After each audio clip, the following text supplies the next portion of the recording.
Entonces Naamán dijo: te ruego pues que de esta tierra no se dará a tu siervo la carga de un par de mulas, porque de aquí en adelante tu siervo no sacrificará holocausto ni ofrecerá sacrificio a otros dioses, sino solo a Jehová. Bueno, leímos aquí Segundo de Reyes capítulo 5 versículo 17. Bueno, aquí nosotros encontramos en el capítulo 5 de Segundo de Reyes la historia de un hombre leproso que fue sanado. Y era un hombre extranjero, no era del pueblo de Dios. Era Naamán, general del ejército de Siria. Es decir, este hombre había hecho muchas incursiones en Israel. Los sirios eran enemigos de Israel. Pero Dios en su providencia, Dios en su misericordia, Dios en su soberanía y en su sabiduría decidió alcanzar a este hombre usando unos medios no muy usuales. El capítulo 5 de Segundo de Reyes nos dice que hicieron incursión en Israel tropas de Siria y que fue llevada una niña cautiva. Usted sabe que se llevaban muchos cautivos para esclavizarlo, para ponerlo a trabajar en la casa, para ponerlo a trabajar en los campos. Y dice que una niña fue llevada y le tocó vivir en esa casa del general del ejército de Siria. Es decir, ella llegó a vivir donde el primer ministro de la nación más enemiga de Israel en ese entonces. Y dice el texto que este hombre era muy poderoso, era muy valeroso, y que este hombre había dado mucha victoria a Siria. Pero algo sorprendente que usted va a encontrar es cuando usted lea ese texto, que va a decir que esa victoria la había dado Jehová a través de él. Porque algo que nosotros encontramos en las escrituras es que la historia del mundo no está ajena a los planes de Dios. Dios tiene control de las guerras, de todo lo que sucede en el mundo. Y dice que este hombre era valeroso y que por medio de él Jehová había dado grandes victorias a los sirios. Uno se sorprende porque nosotros encontramos que las victorias eran para el pueblo de Israel. Pero Dios en su soberanía estaba usando también a este hombre. Pero nosotros sabemos que los momentos de triunfo y de grandes logros y de gloria del hombre no son permanentes. Y como sucede en muchas ocasiones, pues llegó la tristeza porque este hombre entonces adquirió la lepra. En esos tiempos, la lepra era un signo de muerte. La persona que estaba leproso estaba condenado a morir. No había ningún remedio a menos que fuese una intervención sobrenatural de Dios, las personas por eso eran excluidas, porque era algo muy contagioso. Eran excluidas de la sociedad. Imagínense un hombre muy pudiente, un hombre que tenía muchos sirvientes, tenía muchos trabajadores, que comandaba el ejército más poderoso de esa nación, el ejército de esos alrededores. Y ahora entonces cae en la impotencia de tener lepra. Pero una niña que había sido llevada de Israel a Siria y que por la providencia de Dios llegó a esa casa, no por casualidad, sino porque Dios así lo había determinado. Dios tenía un plan orquestado para salvar a ese hombre. Ella le dijo: en Israel hay un profeta que si ora por ti, tú te sanas. De manera que Dios muchas veces se vale de los instrumentos más humildes. Dios obra donde muchas veces nosotros no pensamos que Él está obrando. No por casualidad esa niña llegó a ese lugar. Y ahora, bajo la dirección de Dios, porque Dios estaba dirigiendo todo, él creyó esa palabra. Y él le pidió carta al rey, a su rey, para llevarla al otro rey de Israel, a fin de obtener lo que la niña decía.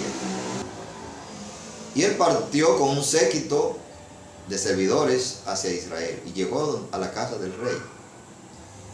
Y le entregó la carta del rey de Siria al rey de Israel.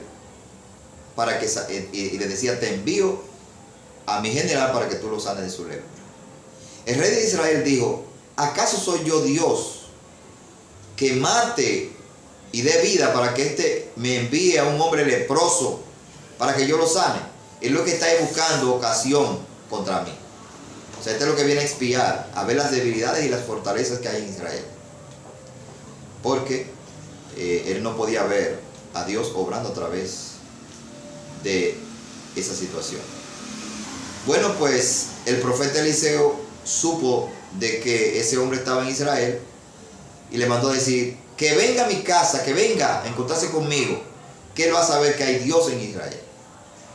Naturalmente, él lo hizo por dirección de Dios, por revelación de Dios.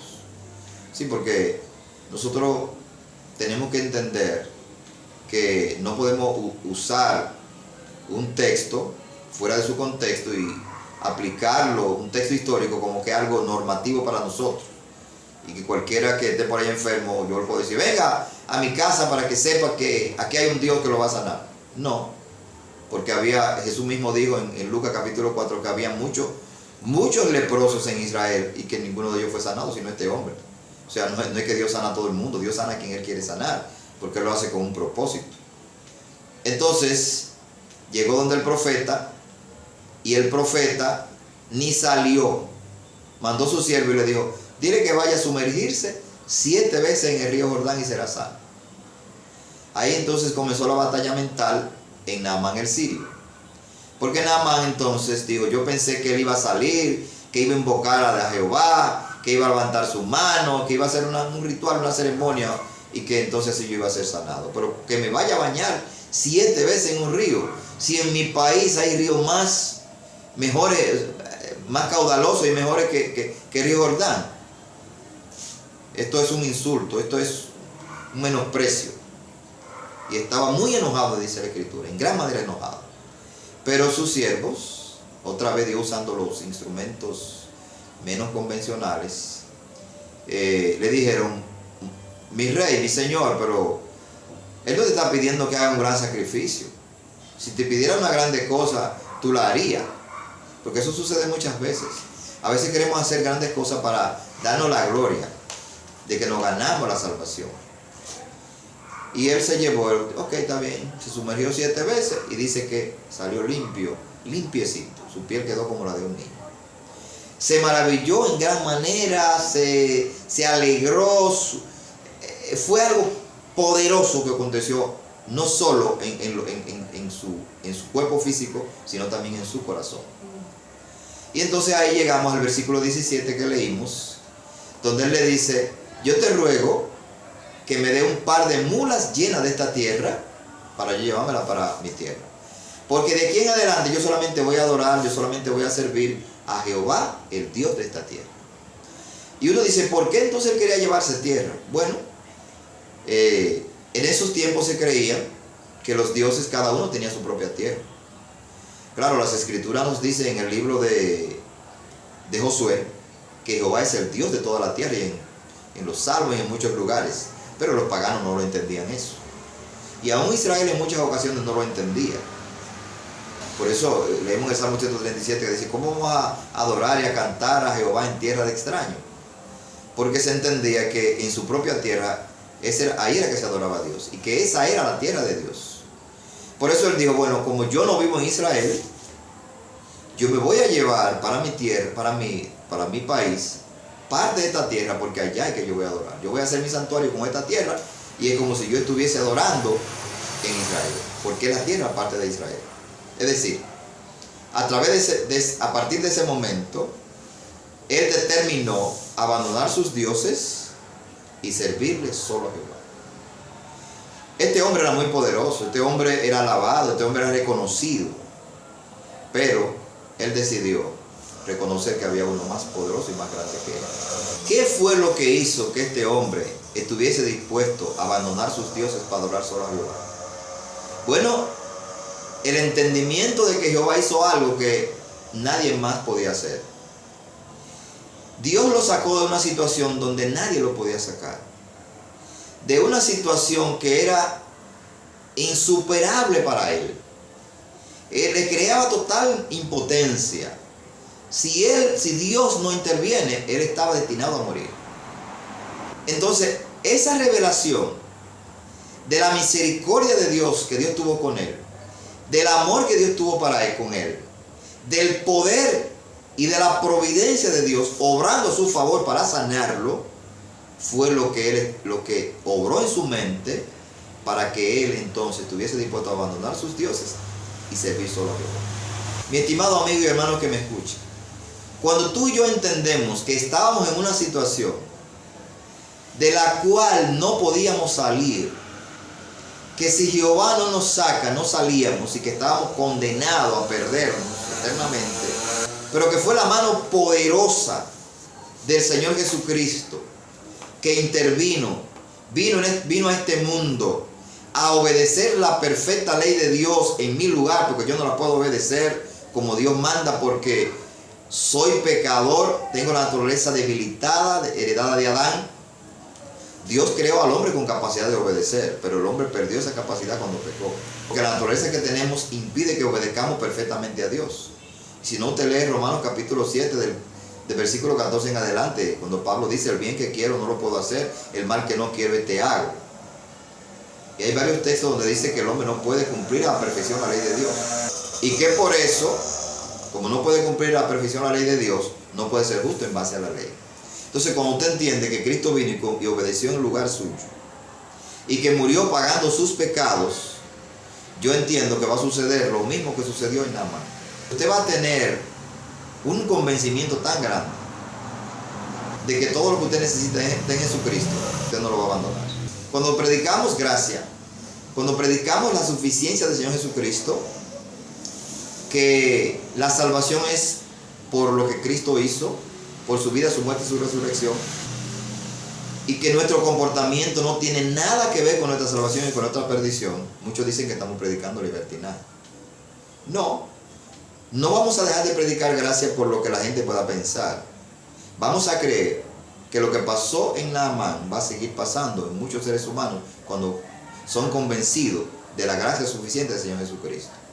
La gracia impacta en la mente y el corazón y hace que el hombre sea determinado a obedecer y a seguir al Señor Jesucristo. Por eso dice: la gracia de Dios se ha manifestado, enseñando a todo hombre que renunciando a los deseos pecaminosos vivamos en este siglo sobra y piadosamente. Eso dice Tito 2:11. Es decir, predicar la gracia no hace que la gente se vuelva libertino. La gracia es poderosa para transformar la mente de tal manera que la gente entonces esté dispuesto a seguir a Cristo al precio que sea.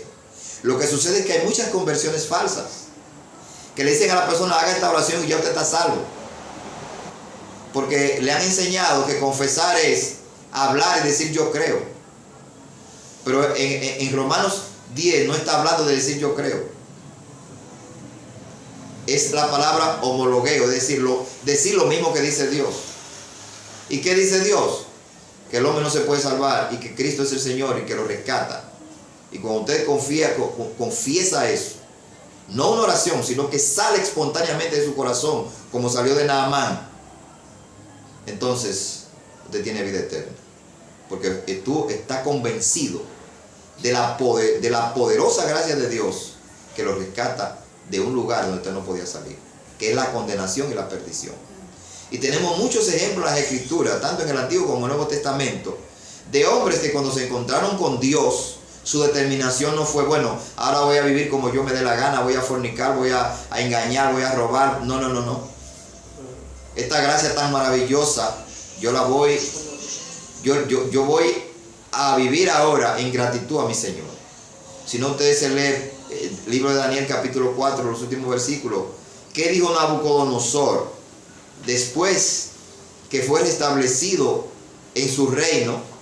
Ese capítulo 4 de Daniel nos habla de que Dios envió un juicio sobre Nabucodonosor, que por 7 años estuvo loco, fue echado del palacio, estuvo en los montes, pero él dice que al final su razón le fue devuelta, y que entonces decidió que a partir de ese momento en todo su reino solo se iba a adorar a Jehová, el Dios verdadero. ¿Por qué? Porque él supo que fue obra de Dios, que Dios intervino. Eso es lo que sucede cuando predicamos el Evangelio y el Espíritu Santo obra en la mente, convenciendo a las personas de que es la obra de Dios la que salva. El Espíritu Santo trae un convencimiento poderoso a la mente de la persona para que la persona cambie. Jesús no le dijo a Zaqueo: tú tienes que dar la mitad de sus bienes a los pobres, tú tienes que devolver lo que tú has defraudado, has robado. No. de su propia voluntad, cuando Cristo dijo, hoy ha llegado la salvación a esta casa por cuanto él es hijo de Abraham, él se puso en pie y dijo, miren, la mitad de mis bienes yo doy a los pobres. Y si en algo yo he defraudado a algunos, se lo devuelvo 4 veces más. Es el impacto de la obra de Dios en el corazón. Él no dijo, bueno, ya yo soy salvo. Él me dijo que la salvación llegó a mi casa. Ahora yo tengo mucho dinero, yo voy a vivir emborrachándome, yo voy a vivir adulterando, yo voy a vivir una vida de mucho placer. No, no. Él dijo, yo voy a dar bienes, a darle mi bien a los pobres, porque entendió que Dios le había dado algo más grande que lo que él podía dar ahora. Es decir, la revelación del amor de Dios, la revelación de la gracia de Dios en el corazón de la persona hace que la persona cambie. Así que yo no voy a dejar de predicar gracia. La gracia es suficiente. Lo que Dios hizo en la persona del Señor Jesucristo es lo que cuenta para nuestra salvación. Y a través del Espíritu Santo somos convencidos de la suficiencia del Señor Jesucristo. Si cuando nosotros decimos yo creo en Cristo, yo me convierto en Jesucristo, no hay un convencimiento de que Cristo es todo lo que necesitamos, no es una conversión verdadera.